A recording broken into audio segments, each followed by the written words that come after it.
আসসালামু আলাইকুম। রাতের আতঙ্ক ইউটিউব চ্যানেলে আপনাকে স্বাগতম।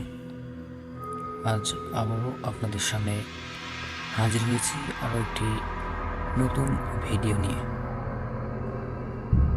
এই ভিডিওটি সিরাজগঞ্জ জেলার তাড়াশ থানার একেবারে প্রত্যন্ত চলনবিলের একটি শ্মশান নিয়ে। আজকের কাহিনীটি আরও ভয়াবহ একটি কাহিনী হতে চলছে। তো আমার সাথেই থাকুন, সম্পূর্ণ ভিডিওটি দেখুন এবং নিস্তব্ধ শ্মশানের কাহিনীটি অনুভব করুন। তো চলুন শুরু করা যাক কাহিনী। আজকের গল্পটি চলনবিলের মহাশ্মশান।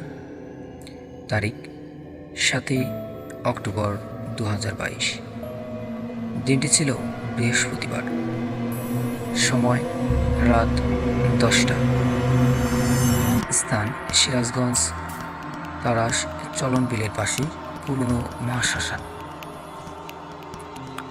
রাকিব স্থানীয় ছেলে, তাড়াশ বাজারে মোবাইলের দোকানে কাজ করে।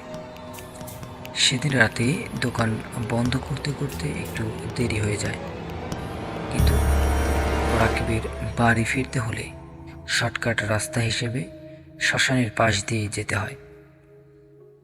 গ্রামের মানুষ সাধারণত ওই রাস্তা রাতের পর এড়িয়ে চলে, কিন্তু রাকিব বাধ্য হয়ে এই রাস্তা দিয়ে এগোতে থাকে।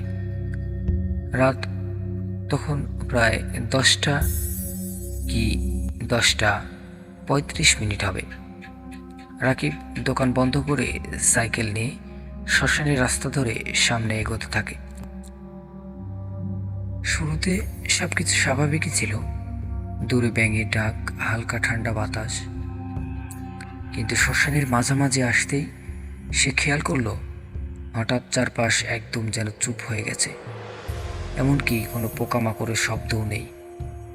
রাকিব সাইকেলের গতি একটু বাড়ালো। ঠিক তখনই তার সাইকেলের চাকা কেমন যেন ভারী হয়ে গেল। মনে হচ্ছিল কেউ পেছন থেকে ধরে টানছে। সে হঠাৎ সাইকেলটাকে দাঁড় করে নিচের দিকে তাকাতো, কিন্তু কিছুই নেই।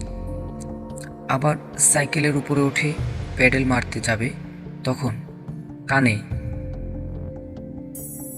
খুব কাছে করো নিঃশ্বাসের শব্দ পেল।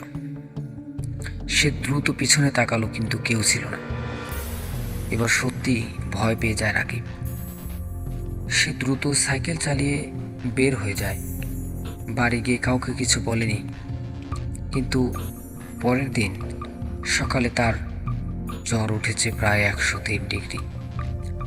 3 দিন ধরে সে শুধু একটাই কথা বলছিল, ওখানে কেউ ছিল খুব কাছেই। এরপর থেকে রাকিব আর কোনোদিনই ওই রাস্তা দিয়ে যায়নি। এলাকার বয়স্ক ব্যক্তিরা বলে ওই জায়গায় বহু পুরনো দাহ করা লাশের জায়গা, আর রাতের নির্দিষ্ট সময়ের পর ওখানে গেলে একাকিত্ব থাকে না। তো এভাবেই রাকিব সেদিন প্রাণপণে বেঁচে ফিরেছিল তাড়াশের সেই নিস্তব্ধ মহাশ্মশান থেকে। তো আজকের এই গল্পটি সংক্ষিপ্তভাবেই শেষ করা হলো। পরবর্তীতে দেখা হচ্ছে আরও নতুন কোনো ভিডিও নিয়ে, নতুন কোনো ভয়ঙ্কর কাহিনী নিয়ে। ততক্ষণ রাতের আতঙ্ক ইউটিউব চ্যানেলের সাথেই থাকুন। ধন্যবাদ।